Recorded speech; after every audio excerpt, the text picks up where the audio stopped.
Time for a little Texas road trip. I hit the road early in the morning to beat the heat for the 2-hour drive, so I had some time to think about all the things I need to tackle on my Mach 1. I still have to rebuild the engine, the suspension, replace the gas tank, install the new interior, the new rear bumper, and replace the front windshield. But the body work is the most daunting task I need to overcome.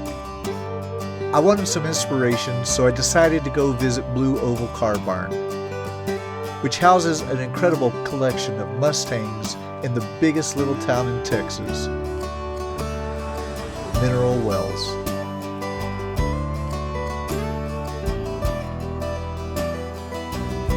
And I interviewed the chief project manager and owner himself. Anybody that knows anything about restoring 1971 Mustangs has heard of Mr. Finley Ledbetter and his immaculate collection of jaw-dropping, rare, and pristine Mustangs. As I look over this unbelievable sea of marvelous Mustangs, I notice a few rare ones. A Shelby GT350, Boss 351s, more than a few 429 Super Cobra jets, Boss 302, and even a more spectacular 1970 Boss 429.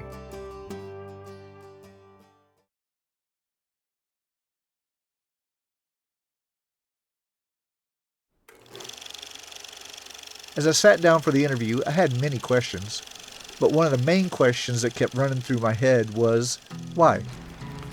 Well, I grew up here and I had some Mustangs, and we had a big street racing culture here with the Army base versus the city kids. It was kind of a competition thing, you know. And Army guys would go to Vietnam, and when they left, they would download their cars pretty radically. I mean, they just got rid of them. They got on a bus and left, and so I bought some of those cars, and I've spent my whole life, you know, wishing I had some of them back. Some of them I still do have, and trying to save these old Mustangs, you know.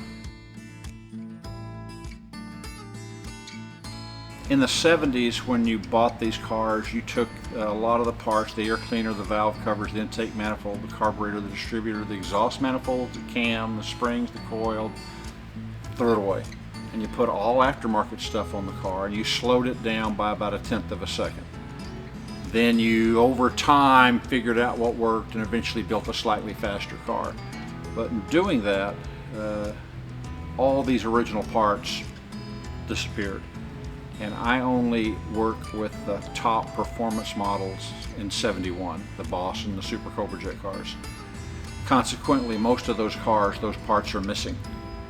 So I don't start on the restorations until I find all those parts, because otherwise I get held up in process. And I tried it at first, and you ended up with a lot of partially completed cars. So I don't start till I have all the correct date-coded water pumps and starters and alternators, the right exhaust manifold, the right date-coded intake manifold, carburetor, and so forth. Usually you've got the block. I don't buy a car if it doesn't have the original block available to it, and transmission. But the rest of the accessories all need to be built within about 90 days of the car. So it might take me 10 or 15 years to find all those parts, and then it might take me 2 or 3 years to complete the car once I start on it. You know, there's really 3 or 4 different classes of cars that I deal with. There's survivors, and a survivor is an original car, and the paint is 80% or more original. The rest of the car is original. And a survivor, you don't change anything on. You keep original parts on as much as you can. Then there's concourse driven, concourse trailered. They do allow for some reproduction parts in those classes if they are well done. And then there's thoroughbred. Thoroughbred allows no reproduction parts. I don't build thoroughbred cars. I do have a couple of thoroughbred cars, but I will never do that again. Let me say that clearly. I will never build another thoroughbred car again. It's too difficult. It's too hard to maintain it. It's too hard to keep it. You know, you have to worry about every nut and bolt. You know, you have a starter problem.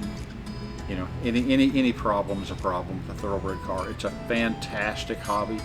I have friends that's all they do is worry about thoroughbred cars. It's way too much grieving. I want to drive the cars. I'm more concerned about their mechanical condition and their operating condition than they are that they're thoroughbred. I do have a couple of thoroughbred cars.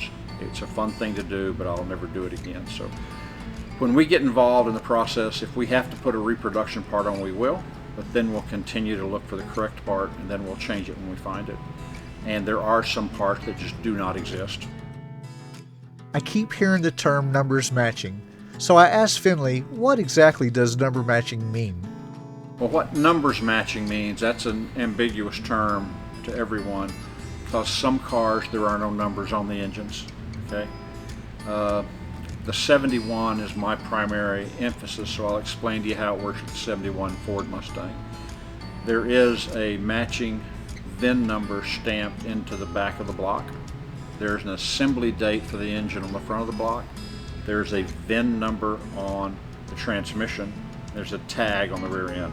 So if you buy a car and they say this is a numbers matching car, you would expect all three of those components, the engine block, the transmission, and the rear end carrier, to be the original three pieces that came with the car and to be stamped and date coded correctly. Lots of times you'll see a car and it says matching number engine.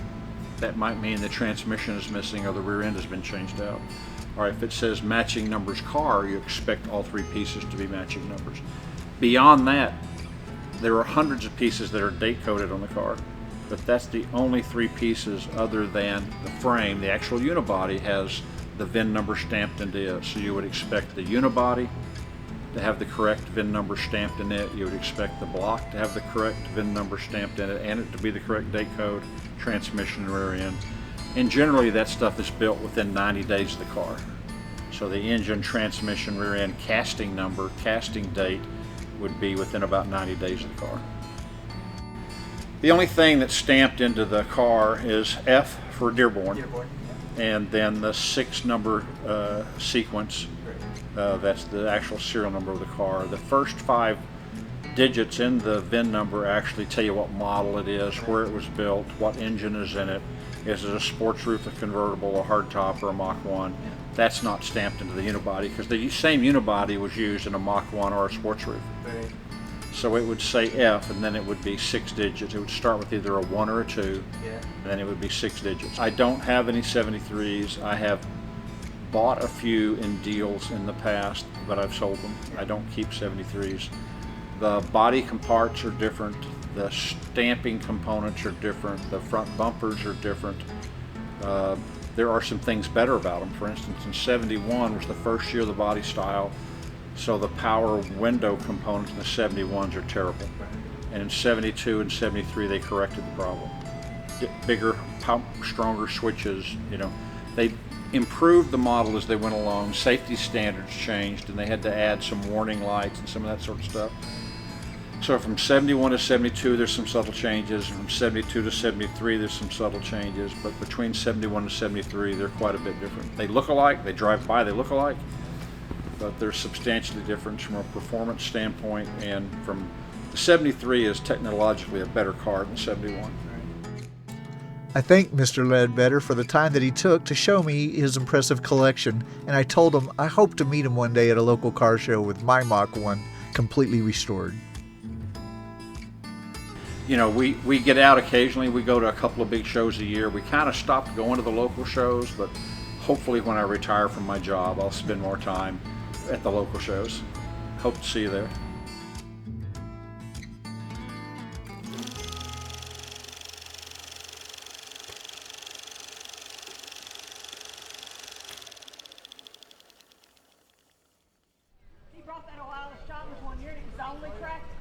I found myself in the little town of Lon, Texas, at the Keepers Car Club benefit show, looking at some amazing cars.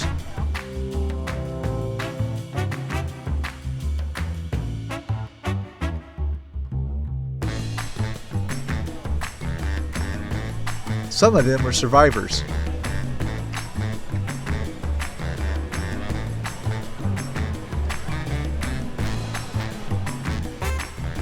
Some are fully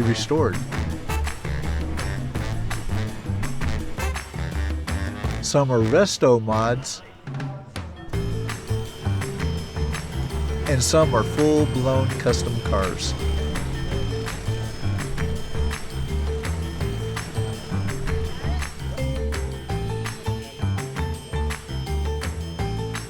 The sun was warm, the food was good, and the cars were incredible.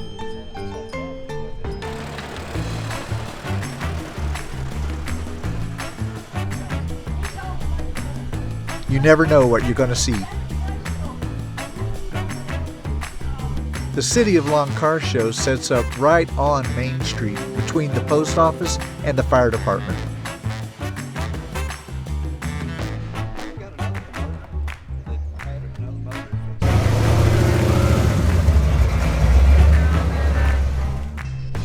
Some of these cars are daily drivers.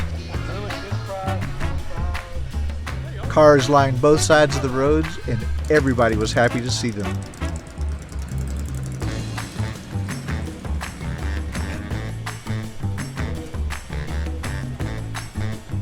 You gotta love that plum crazy purple.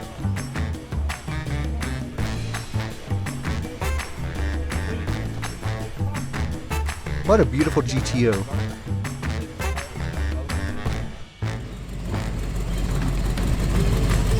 These cars are rolling works of art set in motion by their drivers and their wallets.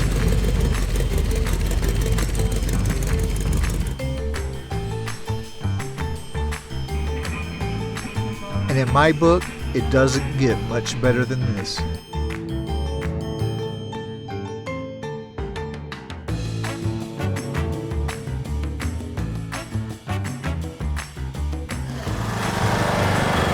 You know, I've always been amazed at the friendly volunteers that work at these shows, and all the effort so many spend giving us an excellent day. It's such a unique experience going to one of these car shows. Pure Americana car culture at its best. In a sea of cars that all look the same, that are all built to the standard length and width in order to fit into container ships, and only coming in 5 basic colors, a car lover could get lost. Just a tranquil sea of the same. No art.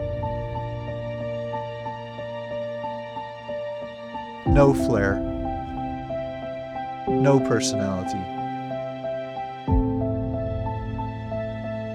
Personally, I like my car shows like this.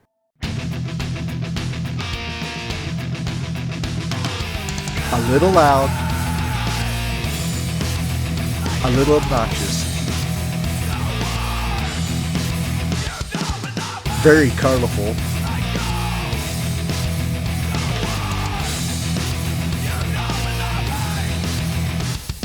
surrounded by people,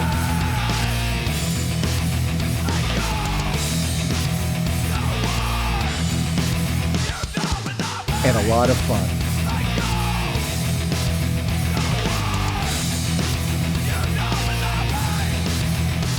And that, my friends, is car culture Americana.